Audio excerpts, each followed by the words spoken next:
Gila Bakar, comédienne. Ma compagnie s'appelle Familia Production. Auparavant, c'était le Nouveau Théâtre et avant, c'était la troupe régionale de Gabza. Je travaille depuis des années avec Fadel Jaibi principalement. Leila Toubel, tunisienne, auteure, comédienne. Raja Belama, femme de théâtre, danseuse, comédienne, auteur aussi. Guéron Azdine, auteur, metteur en scène, directeur de Théâtre Al-Hamra et du Centre arabo-africain de formation et de recherche théâtrale.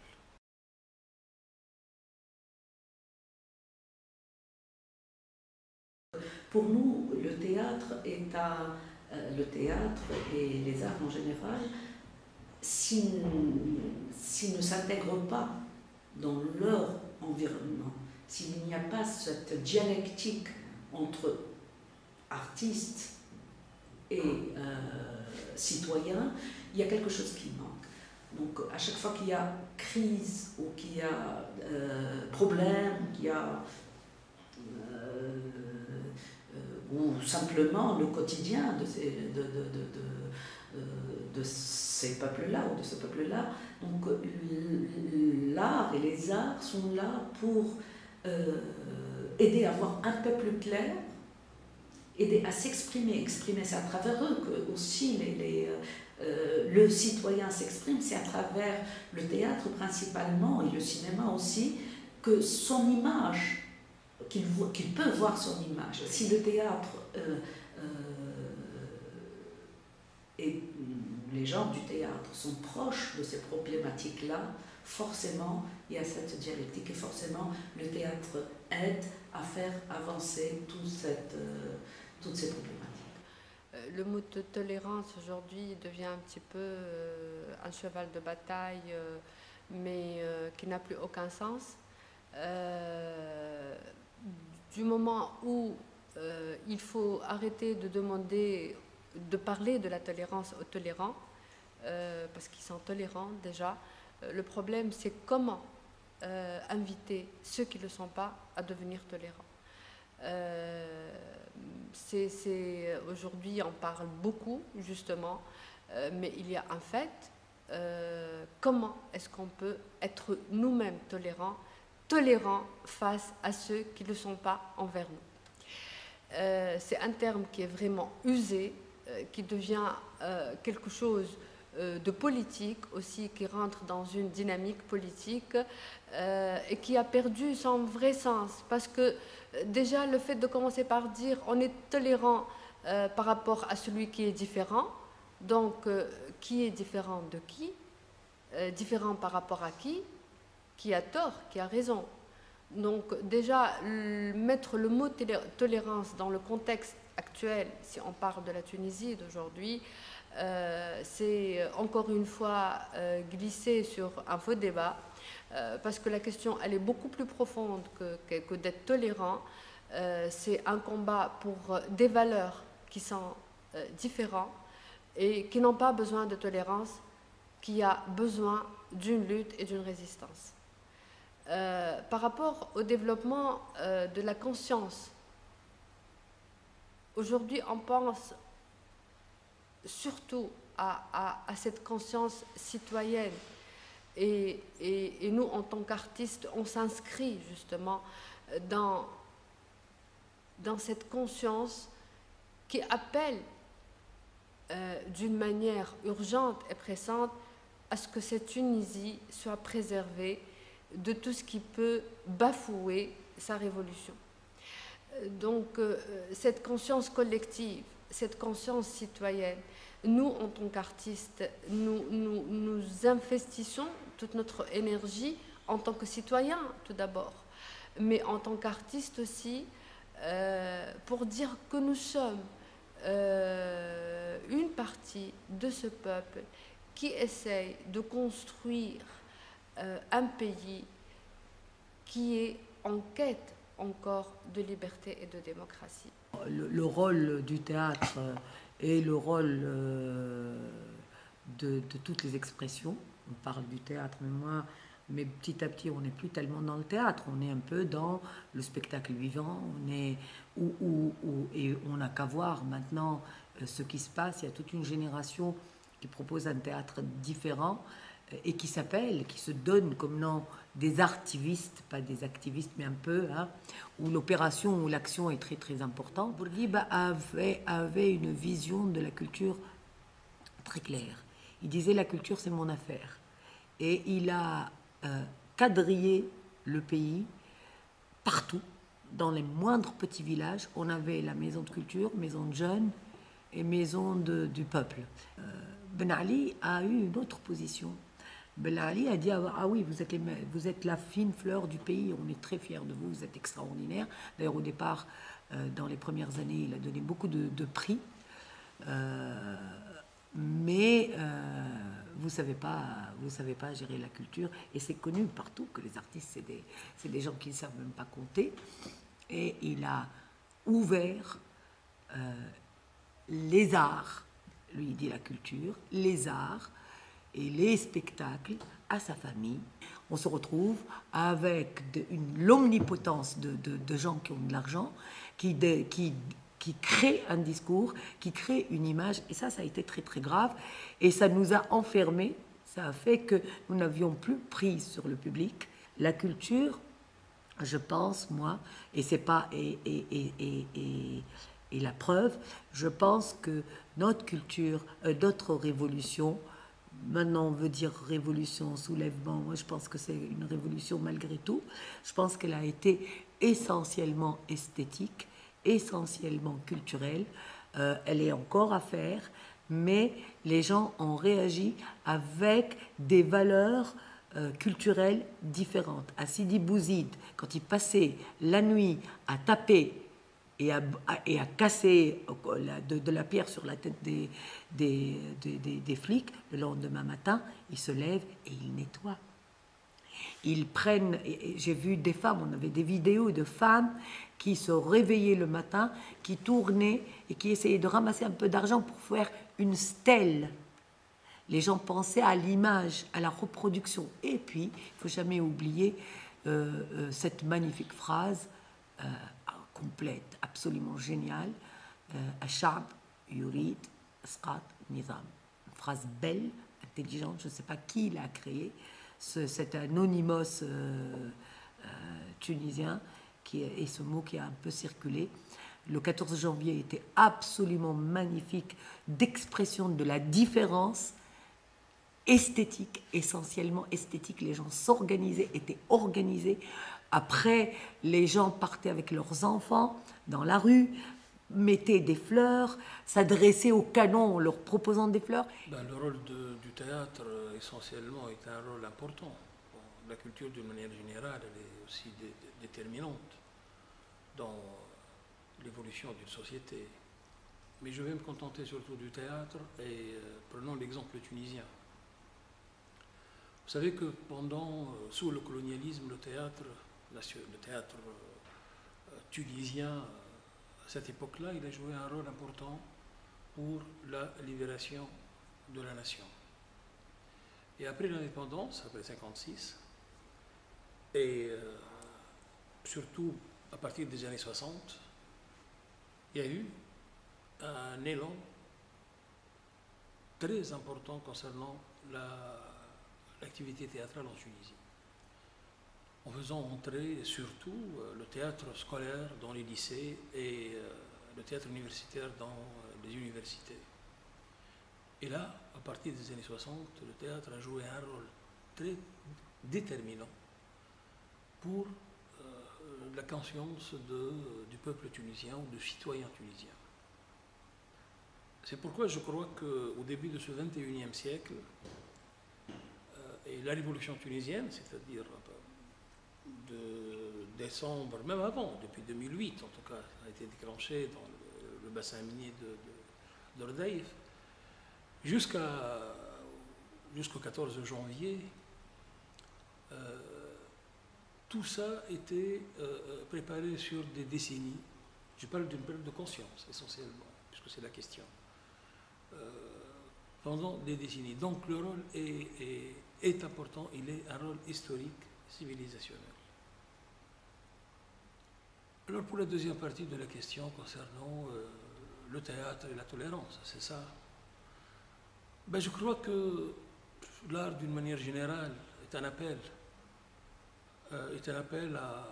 à la tolérance dans son sens absolu, ou dans l'absolu.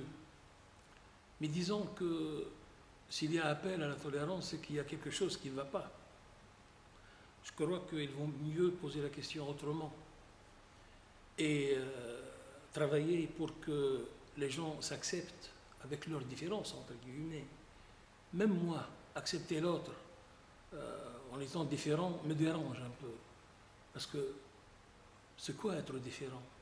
Qu'est-ce que ça veut dire? Il n'est pas toi. Être différent, il n'est pas toi, c'est tout. Et on n'est pas tout. On ne se ressemble pas comme des gouttes d'eau, heureusement. Chacun porte ses contradictions, ses convictions. Et nous devons vivre ensemble. Ça, c'est notre sort. Il faut qu'on arrive à vivre ensemble. Donc, un appel à la tolérance pour les intolérants, ça ne marche pas. Il n'y a pas de tolérance envers les intolérants, comme la démocratie envers les antidémocrates. Parce que quand ils seront au pouvoir, ils vont exercer leurs convictions antidémocrates.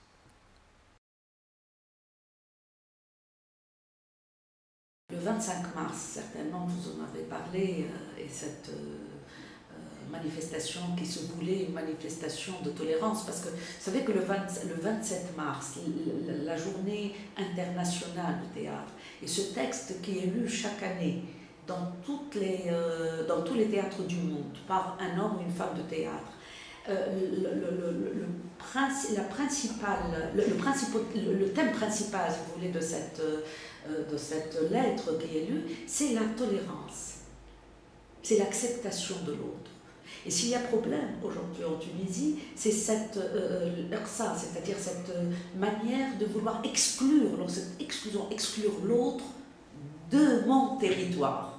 Et chacun pense que la Tunisie est son propre territoire et que l'autre doit forcément soit accepter son diktat, soit être effacé. Et comment arriver à atténuer cette colère, cette haine qu'il y a dans l'autre?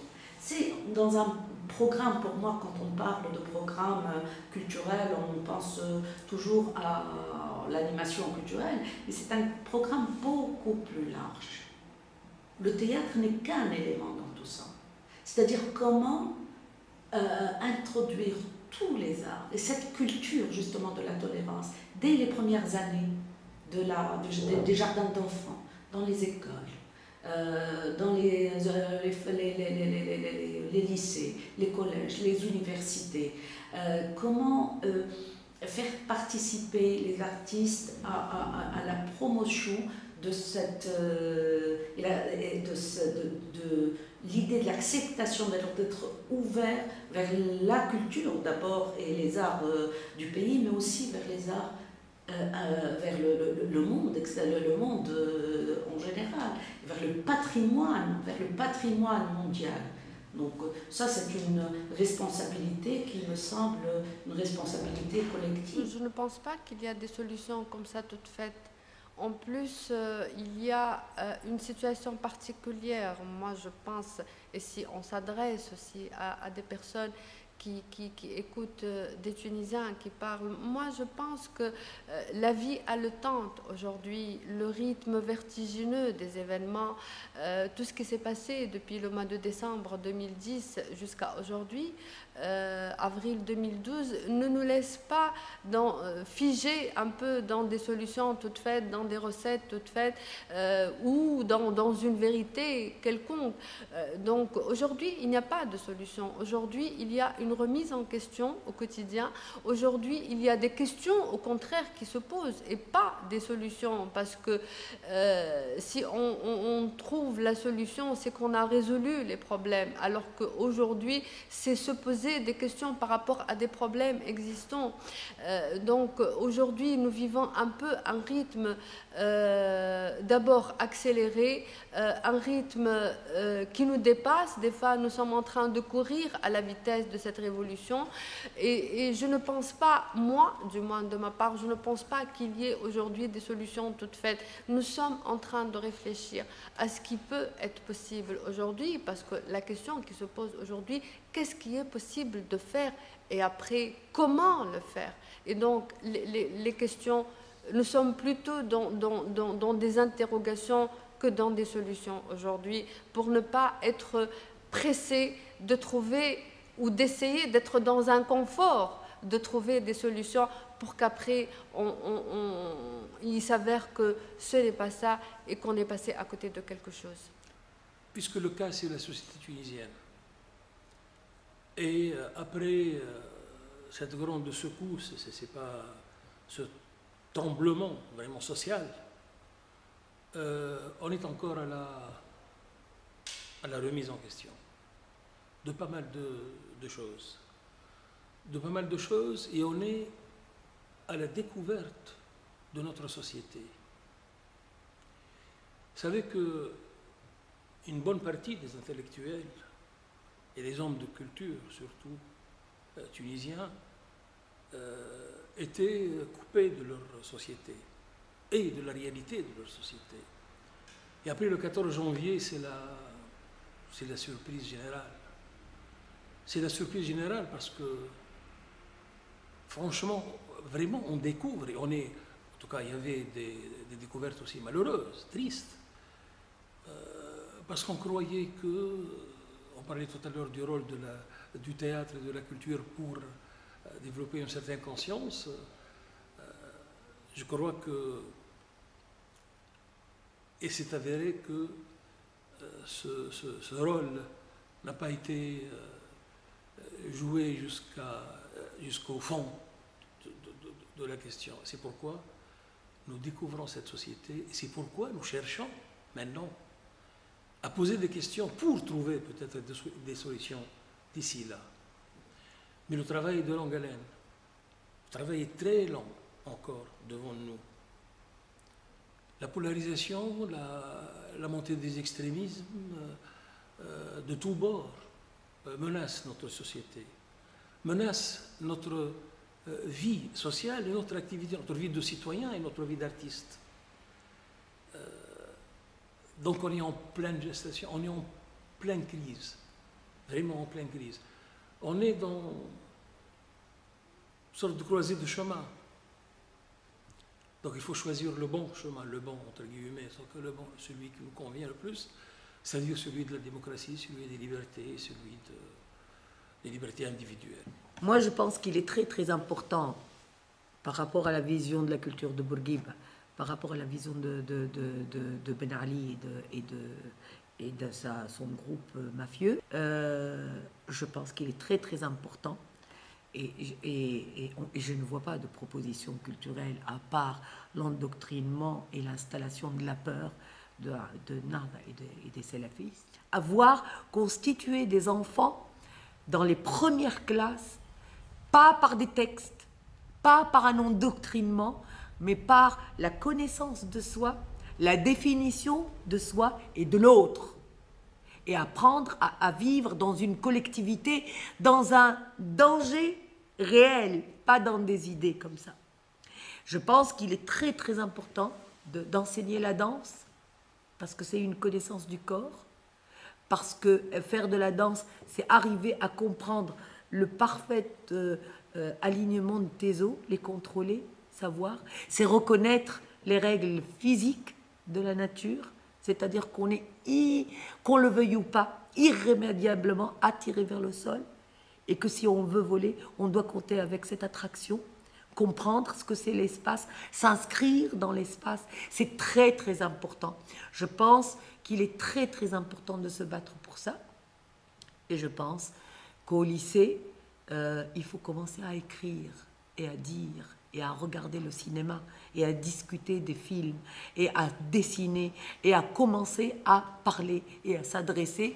Et comment cela se fait, comment peut-on le faire? Enseigner le théâtre au lycée, je trouve, moi, ça peut être intéressant, l'histoire du théâtre ou l'histoire de l'art, mais faire voir aux gens, les pousser, enfin, leur donner le lieu et les possibilités de créer, et la nécessité de créer seraient les choses importantes.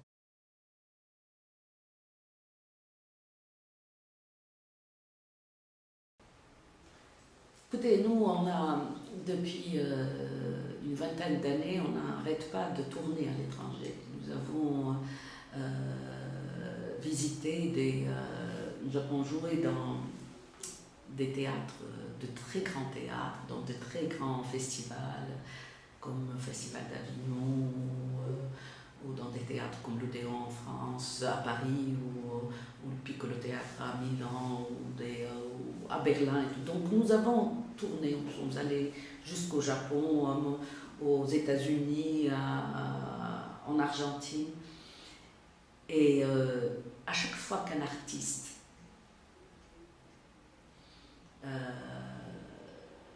donne, enfin, on parle du théâtre là, une représentation, quand il y a des spectateurs qui viennent, et qu'ils te posent des questions sur ton pays, et qui te posent des questions sur que ce soit avant ou après la Révolution, enfin après le 14 janvier, c'est toujours très important de se faire connaître. À travers l'art, c'est encore plus important. Moi, je ne parle pas des médias internationaux, parce que les médias internationaux, ils ont leurs propres agendas, mais les Tunisiens à l'étranger, à chaque fois qu'on part, c'est vrai qu'après le 14 janvier, les Tunisiens viennent un peu plus au théâtre quand on part en tournée. Mais avant, ils ne venaient pas. Il y avait un grand problème. Nous avions des salles où il y avait très très peu de Tunisiens qui venaient, alors que la ville, par exemple. Donc, moi je pense que le lien qu'entretiennent maintenant les Tunisiens à l'étranger vis-à-vis du pays permet d'avoir forcément un rapport plus important avec les gens du théâtre ou du cinéma, etc. Et ces liens-là sont très très importants pour faire connaître le pays, pour faire connaître les artistes du pays. Là aussi, c'est un vaste programme, sachant que l'Europe, l'Occident, les États-Unis, c'est ceux qui soutiennent NADA. C'est ceux qui soutiennent, qui ont parlé avant les élections. Sur Antenne 2, il y avait un programme sur NADA, disant que c'est les gentils, que c'est les tolérants, et que c'est très très bien, et qu'ils étaient déjà la majorité, alors que les élections ont montré qu'ils n'étaient pas la majorité. Les États-Unis, Clinton a dit, c'est les gentils musulmans, c'est les gentils islamistes. Il y a un ministre anglais qui a dit que c'était très très bien Nada et qu'il voterait lui Nada s'il était ici, et que c'est ça le peuple, et que c'est ça la majorité. Donc parler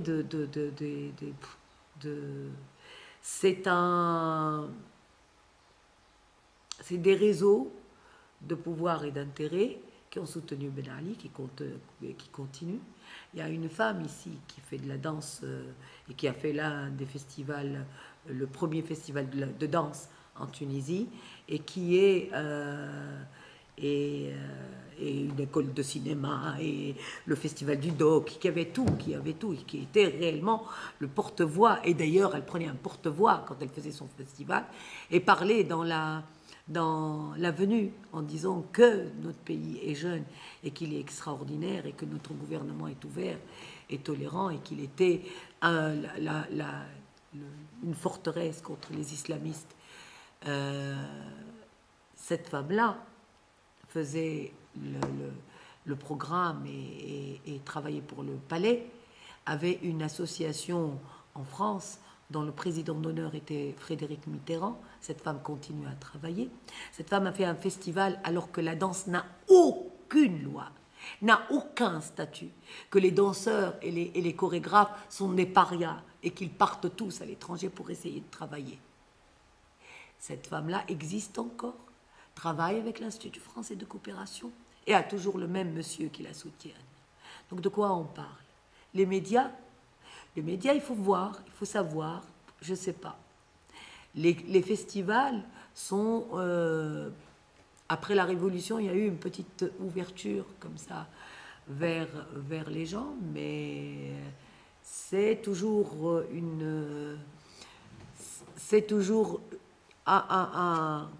c'est ce qu'on souffre, ce dont souffrent les artistes européens eux-mêmes, c'est des réseaux, c'est des amitiés.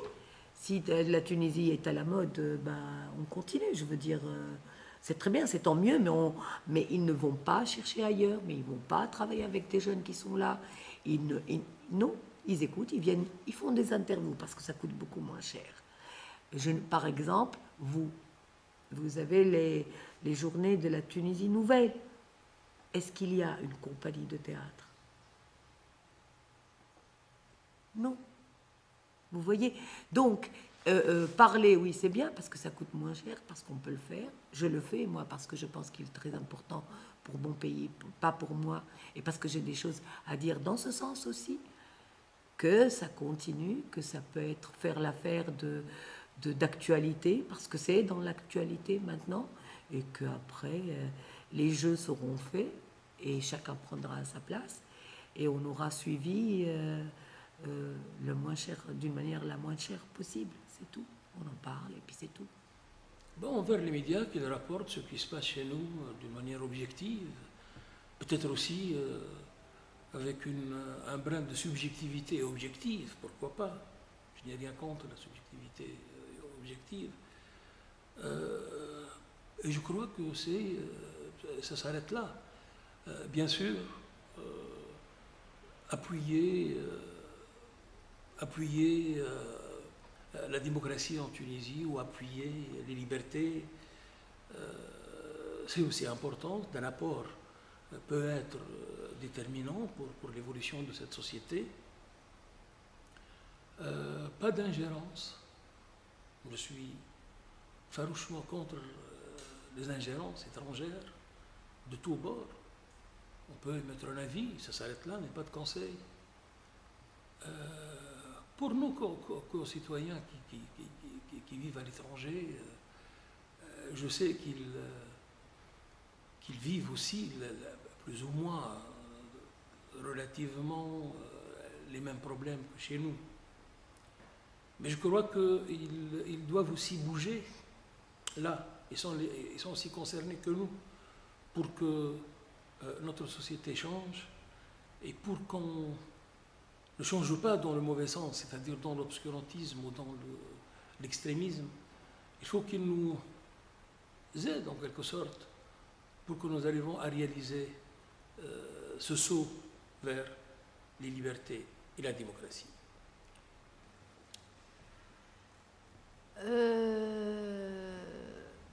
Franchement, moi je dis que de toutes les façons, les artistes tunisiens, les artistes qui prennent aussi sur eux cette possibilité d'être une voix libre, d'être une voix insolente, d'être une voix insoumise, a juste besoin, à mon avis, d'être écouté, parce que oui, c'est très important d'avoir entre guillemets un soutien, mais pour moi l'écoute, elle est la plus importante, parce que je considère que ce combat nous appartient. Donc ce combat nous appartient dans le sens où les étrangers peuvent évidemment avoir un regard, mais juste un regard. Pour moi, je l'ai dit en tout cas plusieurs fois, ce qu'on attend, moi personnellement je n'attends rien, dans le sens où les choses doivent se passer ici, avant toute chose. Le combat, il est là.